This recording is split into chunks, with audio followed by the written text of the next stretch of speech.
Animal testing is usually considered controversial because of the suffering of the animals involved. But many scientists believe that its consequences for human health are equally controversial and deserve more attention. The thalidomide tragedy happened over 40 years ago. But what have we learned since then? Has science moved on? Can we be sure that a similar tragedy won't happen again?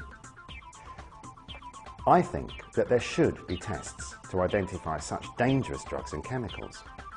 But which tests are up to the job? It's important to remember that the pharmaceutical industry is developing drugs for use in humans. And for that reason, a focus on human biology, I believe, is very important. Predict toxicity, we can tell you the level at which it's going to be toxic, we can give you some indication of what you could be doing to make it less toxic, and we're doing it in a way that is very cheap, very fast. It takes 24 hours to do a cell culture. So this is something you can use right at the beginning of, for example, a drug development pipeline as a company, which will save an enormous amount of money and decrease the reliance on animal testing. Just as in the aircraft industry, you don't build an aircraft before simulating it on a computer. In the future, people will not build new compounds, new drugs, new medical devices without simulating their actions on the various organs of the body. Now, why is microdosing of interest?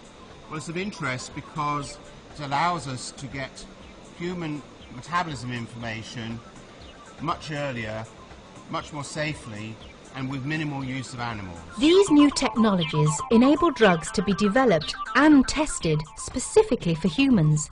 Yet there is still a vocal strand of opinion which insists that new treatments will only come from research involving animals, and that it would be unethical to expose people to drugs without first showing that they are safe in animals. Many politicians are concerned about animal experimentation, but believe there's a dilemma between protecting animal welfare and advancing medicine.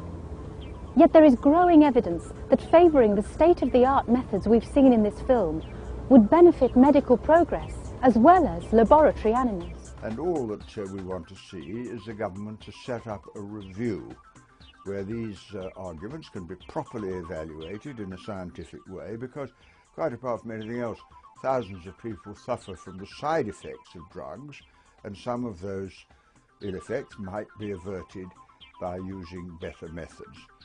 And the government should now, in my opinion, make this a priority, because if they did that, then this argument could be settled in the best possible way for the benefit of everybody concerned.